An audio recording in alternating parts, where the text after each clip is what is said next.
조갑제TV 시청자 여러분 안녕하십니까. 7월 23일 오전 9시 58분입니다. 어제 자유한국당 대변인이 논평을 냈습니다. 기무사 계엄령 검토 문건에 대한 논평인데 좀 종잡을 수가 없어요. 이미 자유한국당에서는 김명우 국회 국방위원장 출신인 김명우 의원, 김태흠 의원, 김진태 의원, 그리고 김문수 전 경기도지사가 지금 진행되고 있는 계엄사 검토 문건 수사는 완전히 잘못되었다.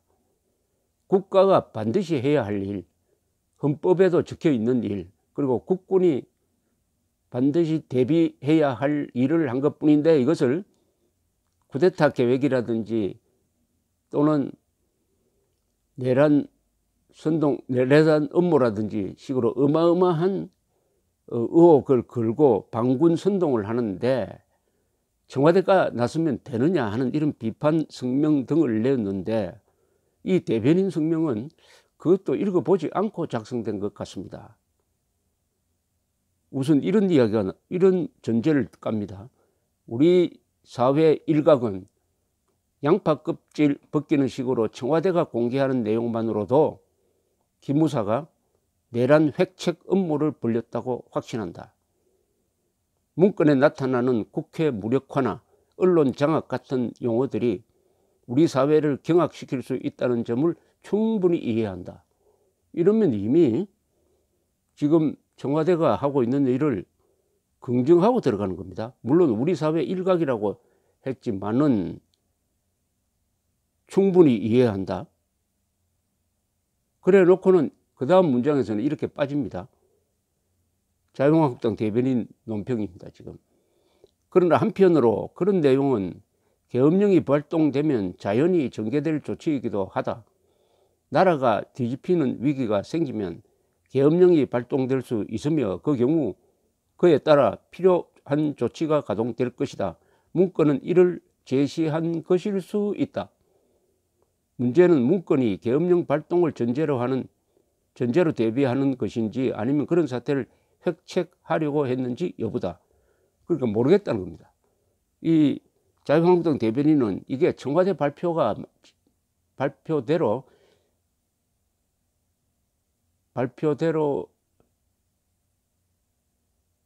해석을 하면은 이게 무슨 쿠데타 획책 같기도 하고 그러나 당연히 해야 할 문서 작성 같기도 해서 잘 모르겠다는 겁니다.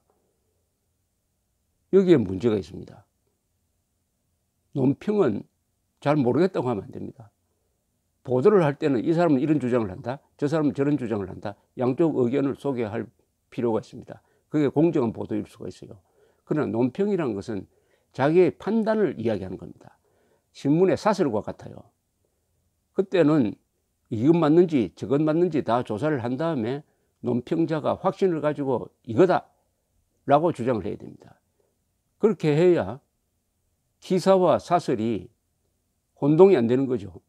기사는 이렇다 저렇다 양쪽 의견을 다 소개할 수 있지만은 논설은 그렇게 하면 안 됩니다. 논설은 생각을 정리해 주어야 합니다. 그럴 자신이 없으면은 논평을 하지 않아야 합니다. 그런데 이 자유한국당 대변인 논평은 앞뒤가 상반되고 있습니다. 그러니까 이걸 양비론이 아닌 양시론이라고 그러죠. 양시론. 양쪽이 다 맞다 이겁니다. 그러면은 다른 사람들은 어떻게 판단을 해야 됩니까? 그 다음에 이 대변인은 전형적인 기회주의적 자세를 보여주고 있습니다. 문건의 내용에 대한 상황 파악이 전혀 안 된 상태에서 나와가지고 양시론을 펴는데 이게 이런 문장이 됩니다. 군이 나라를 뒤집는 사태를 조장하기 위해 몰래 그런 계획을 만들었다면 관련자는 내란 음모에 따라 극형을 받아도 마땅하다. 그게 아니라 그런 상태가 된다면이라는 전제 아래 대응을 문서화한 것이라면 상황은 달라진다. 여기도 양쪽 이야기를 다 써놓고 이 사람은 지금 대변인은 한민구 당시 국방장관 해명이나 조선일보 기사 정도도 잃지 않고 이런 논평을 한 것 같습니다. 그 문건을 공개된 문건을 읽어보면은 이게 검토 문건에 지나지 않고 실행 계획이 아니다 하는 것은 삼척 동자도 알 수가 있습니다. 국민학교 초등학교 수준 정도면은 충분히 알 수 있는 내용을 면밀하게 고민하지 않고 이렇게 기회주의적인 양시론을 펴고 있다 이렇게 보입니다. 김진태, 김태흠, 김명우 이런 분들한테 물어봐야 될 거 아닙니까? 그렇다면 김병준 지금 비상대책위원장이 나서야 될 것 같아요. 지금 자유한국당이 내분을 겪고 있습니다. 개혁을 한다고 합니다. 그것은 당내 사정이고 자유한국당이 지금 이 순간에 목소리를 높이면서 정부가 잘못되는 것을 견제해야 되는데 가장 큰 것 두 개만 든다면은 하나는 지금 북한 석탄을 지금 수출을 금지시켰는데 이것을 배를 여러 개를 동원해 가지고 옮겨싣고 해가지고 한국을 들락거리면서 한국에 팔았다. 그 배에 대한 추적 기사가 연일 나오고 있고 우리 정부가 이것을 알고도 덮었다 하는 의혹이 제기되고 있습니다. 적을 도와준 거죠. 그것도 핵무장하는 적을 도와준 겁니다. 뭐 약한 적을 도와준 것이 아니라 적을 도와준 것일 뿐만 아니라 유엔 안보리의 대북 제재 결의를 위반한 겁니다. 국제법을 위반했. 대북 제재 결의는 그 국제법적 효과가 있으니까 국제법을 위반했다는 겁니다. 국내법은 더 물론이고 이적 행위 혐의가 있습니다. 이 정권이 적을 돕는 행위를 고의적으로 하고 있다. 이미 여러 번 보고됐는데도 가만히 있었다면 고의성이 있습니다. 고의성은 형사처벌 대상이에요. 지금 세계가 단결해 가지고 북한의 핵 포기를 위해서 제재망을 압축해 가지고 하고 있는데 가장 중요한 당사자인 그 핵 무기로부터 가장 큰 위협을 받고 있는 한국 정부가 북한의 핵 개발에 쓰일지도 모르는 외화 가덕을 도와주기 위해서 국제법을 어기고 유엔 결의를 무시하고 북한산 석탄을 계속 수입하고 있다. 엄청난 사실 아닙니까? 이것은 이적, 반역. 지금 물론 제가 법률용어로 이야기하는 게 아닙니다. 반역이란 말은 우리나라에 없고 외환, 내란 이런 법률용어로 정리되어 있는데 그건 저치고 제가 통상적인 상식적인 표현을 합니다. 이적 행위, 반역 행위 아니냐. 그것도 정부가 저지르고 있는 거 아니냐 하는 이 문제에 대해서 자유한국당은 지금 놀고 있습니다. 그냥 국정조사 청문회 해야 되는 거 아닙니까? 이 정도 같으면은 거리로 나와야 되는 거 아닙니까? 우리의 생명재산 자유와 관련되는 문제 아닙니까? 민족 공멸의 핵 문제와 관련된 겁니다. 그 다음에 두 번째, 반군 선동 세력과 정권이 지금 손을 잡고 국군을 맹공격하고 있는데 자유한국당은 국군을 지켜야 합니다. 국군을.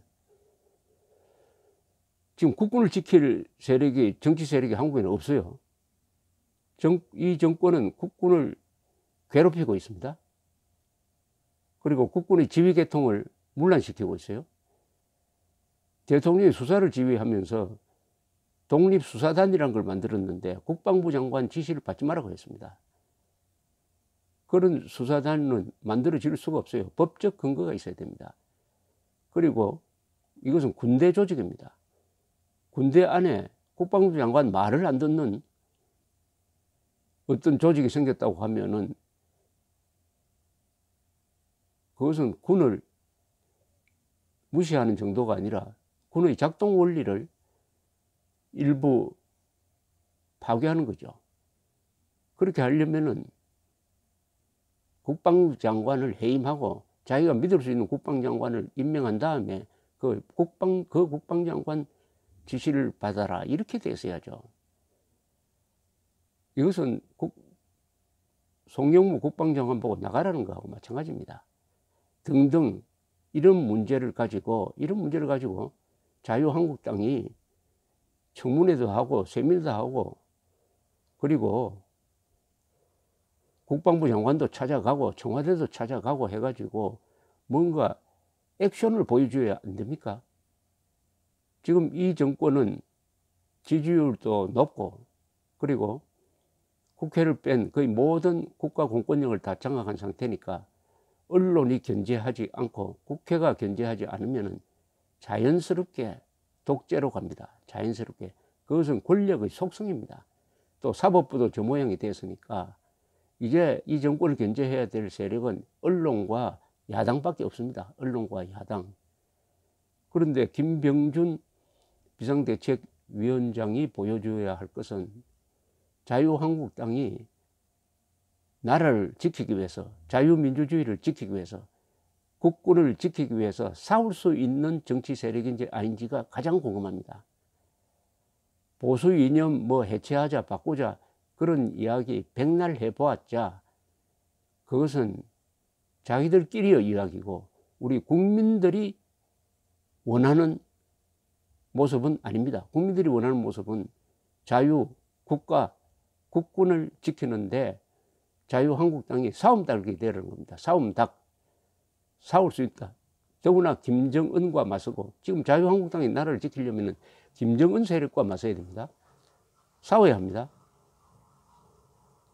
그렇다면 지금 이런 한가한 현상 파악도 제대로 안 된 이런 한가한 양시론적 기회주의적 논평 가지고 때우면 되겠습니까? 지금 계엄령에 대해서는 자유한국당이 이 딱 정리를 해가지고 알려줘야 됩니다. 무슨 뜻이냐 하면은 이 계엄령 문제에 대해서 우리 국민들이 잘 모르는 게 있어요. 신문, 언론만, 방송 이런 것만 보면은 어마어마한 이야기가 뭐 탱크 나오고 장갑차 이야기 나오니까 정말 과거에 12.12 뭐 5.16 같은 걸 연상을 하면서 그런 일을 획책했다고 믿기가 쉬워요. 그러나 자유한국당은 법률가들도 있고 전문가들도 있으니까 이 문제에 대한 법적 정리를 해가지고 국민들한테 제대로 알려줘야 합니다. 계엄령은 기무사가 펴는 게 아니라는 것부터 알려줘야 합니다. 계엄령은 군대가 펴는 것이 아니고 국방부 장관이 하는 것도 아닙니다. 다만 국방부 장관이나 행정안전부 장관의 건의를 받아들여 가지고 대통령이 하는 겁니다. 대통령이 할 때 멋대로 하는 게 아닙니다. 반드시 국무회의 심의를 거쳐야 됩니다. 국무회의 심의를 거쳐야 돼요. 그 다음에 즉시 국회에 통보를 해야 됩니다. 그리고 국회가 계엄령 해제 결의를 하면 즉각 해제해야 합니다. 이런 여러 가지 보안 장치가 있는 것입니다. 또 그 국회의원의 의결 활동을 보존하기 위해서 이 계엄법 제13조에 가면은 국회의원의 불체포 특권이 있습니다. 계엄 선포 중에 국회의원은 현행 범인인 경우를 제외하고 체포 또는 구금되지 아니한다. 국회의원이 현행범이라고 하면은 뭐 집회를 하지 말라고 했는데 막 집회를 했다든지 하는 그런 종류 빼고는 현행범인 경우를 빼고는 체포 또는 구금되지 않는다. 아주 특권을 부여하고 있습니다. 국회의원에게.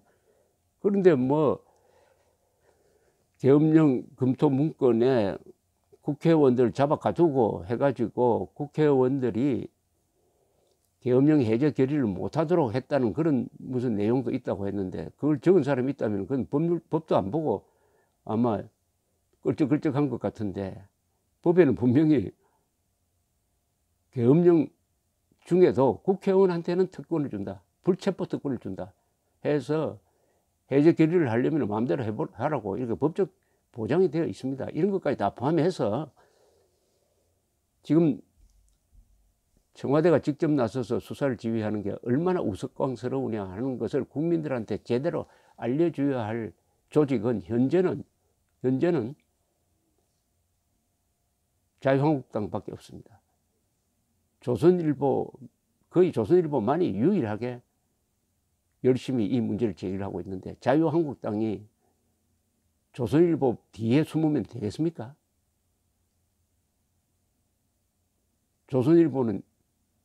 조선일보가 가진 힘보다 자유한국당이 더 강한 거 아닙니까? 법적 권한이 있는 거 아닙니까? 국회가 있는 거 아닙니까? 장관 부를 수 있고 청와대 찾아갈 수 있지 않습니까? 왜 이런 김병준 비상대책위원장은 싸워야 합니다. 자유를 지키기 위해 싸워야 하고, 헌법을 지키기 위해서 싸워야 하고, 국군을 보호하기 위해서 싸워야 합니다. 전시회는 국군이 국민을 보호합니다. 그러나 평화시회는 국민이 국군을 보호해야 합니다. 국민 중에서도 가장 힘이 있는 국민인 자유한국당이 국군을 보호해야 합니다. 김병준 비상대책위원장의 능력이 어느 정도인지 지금 시험대에 올랐습니다. 감사합니다.